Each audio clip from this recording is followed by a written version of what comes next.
Good morning to all of you. So I'm here again with yet another lecture on the Banking Regulation Amendment Act 2017. इस act के salient features are the most important thing which we need to discuss. तो let's start with the salient features of the Banking Regulation Amendment Act. सबसे पहला salient feature है कि इसने empower किया है RBI को.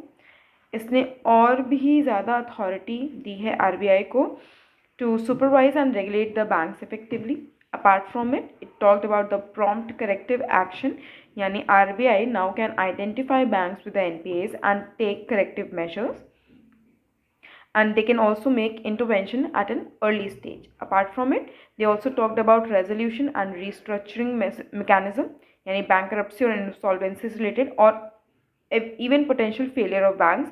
इसको भी ध्यान में रखते हुए कुछ रेजोल्यूशंस या रिस्ट्रक्चरिंग की जा सकती है by the RBI. Enhanced corporate governance यानी independence of the banks, independence of the boards की बात की गई है यहाँ पर. रिस्क मैनेजमेंट प्रैक्टिसेस को लेकर चर्चा की गई है. Also they talked about strengthening of the PSBs यानी पब्लिक सेक्टर बैंक्स, जहाँ पर जिनको और भी ज़्यादा ऑपरेशनल बनाने की बात हुई है और उनके रिस्क मैनेजमेंट को और डेवलप करने की बात की गई है.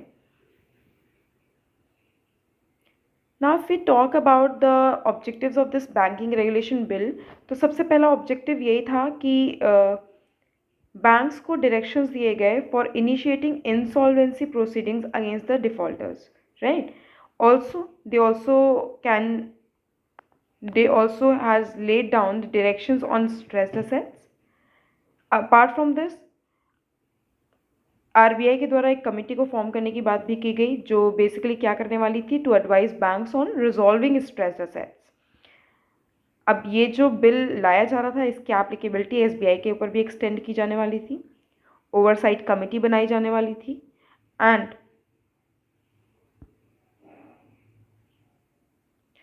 to prevent buying ratings from the credit rating agencies, like there exist a lot of credit rating agencies in the world, तो ये उनसे क्रेडिट खरीदना, इस प्रैक्टिस को कहीं ना कहीं प्रिवेंट करना था. तो ये सारे ऑब्जेक्टिव्स के साथ ही बैंकिंग रेगुलेशन बिल लाया गया और जिसकी वजह से आपका banking regulation amendment act 2017 picture में आया. Now what did this act do? इस एक्ट ने अमेंड कर दिया जो आपका बैंकिंग रेगुलेशन एक्ट 1949 था. It was enacted by parliament in the 68th year of the Republic of India with effect from May 4, 2017, जिसकी वजह से दो नए सेक्शंस इंसर्ट किए गए सेक्शन 35 कैपिटल A के बाद, जो कि थे section 35AA and section 35AB. Section 35AA क्या बोलता है कि सेंट्रल गवर्नमेंट में by order authorise the Reserve Bank of India to issue directions to any banking companies to initiate the insolvency resolution proceedings, right, जिसने default किया हो under IBC 2016. और आपके सेक्शन 35AB ने क्या कहा कि RBI may from time to time issue directions to any banking company for resolution of stressed asset, and they can also appoint committees or authorities to advise on resolution of NPAs.